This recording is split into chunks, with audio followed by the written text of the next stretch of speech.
जीवन में कुछ भी अकारण नहीं होता, हर चीज के पीछे कोई ना कोई कारण जरूर होता है। आपकी लाइफ कहीं की पहले से तय है और ऑटोमेटिकली चलती भी जा रही है। आपने एक्सपीरियंस किया भी होगा, महसूस भी किया होगा, लेकिन लाइफ में हमें बहुत सी बार ये लगता है कि ये डिसीजन हमने लिया है, आज जो यहाँ तक हम पहुंचे मैं पहुंचा हूं। लेकिन आपको ये महसूस होता होगा कि यार डिसीजन ऐसा लगता है कि हमने लिया है, लेकिन हमारी लाइफ कहीं ना कहीं हमें धकेल रही है। ऐसा हमने एक्सपीरियंस किया है, हो सकता है आप लोगों ने भी एक्सपीरियंस किया हो कि हमारी लाइफ एक जर्नी के हिसाब से वो कहे कि अगर ए टाइम ऑफ पीरियड चालू हुआ है तो वो जेड तक जरूर पहुंचेगी, और ए से स्टार्ट होकर कब कब हमारी लाइफ में कौन कौन से इंसिडेंट, कौन कौन सी चीज़ें होनी है, कब सुख दुख, कब लाभ हानि होना है, ये लगभग ऑलमोस्ट तय होता है। बहुत सी बार बुद्धि के अनुसार व्यक्ति गलत चीज़ों में पड़कर इसको डिस्ट्रॉय कर लेता है अपने धन को, कि धन आ रहा है उसको खर्च कहाँ करना है, कौन से कार्य में लगाना है, ये व्यक्ति के ऊपर संवेदना पर फील भी होता है।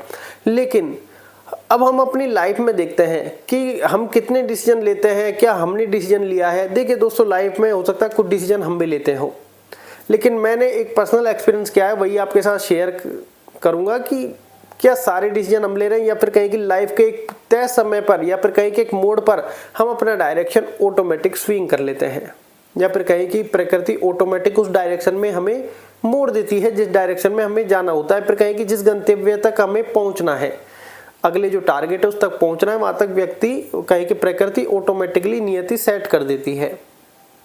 जैसे कि लाइफ में हम जैसे जैसे बड़े हो रहे थे कि अब यहाँ पर हमने स्टडी पार की, फिर सब्जेक्ट कौन सा लेना है, बहुत सी बार हम तय कि भाई किस चीज़ में हम स्ट्रॉन्ग हो, उस हिसाब से तो प्रकृति हमको शुरू से ही उस लेवल की ओर धकेलती जाती है।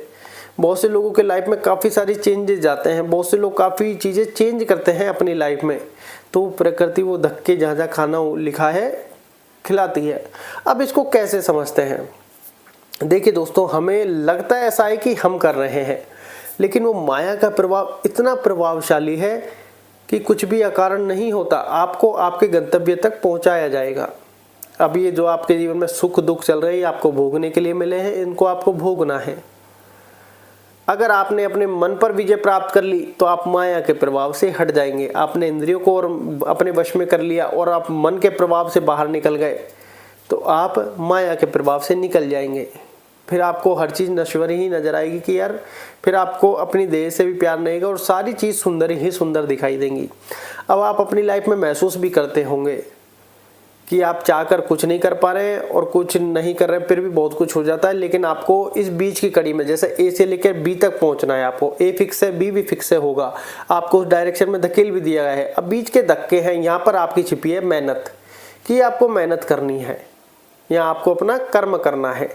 फिर बी गंतव्य तक आप पहुंचे, आपको ऐसा लगेगा कि अब यहाँ से आगे बढ़ते हैं, फिर आपने कोई एक डिसीजन लिया, कोई एक स्टेप लिया, अब वो सी के लिए लिया। अब पता चला कि आपने डिसीजन लिया कि मैंने डिसीजन लिया है और मैं करके दिखाऊंगा, पता चला आप उसी बीच के राह में अटक गए, लेकिन धीरे धीरे प्रकृति आपको पुश कर देगी वहां तक।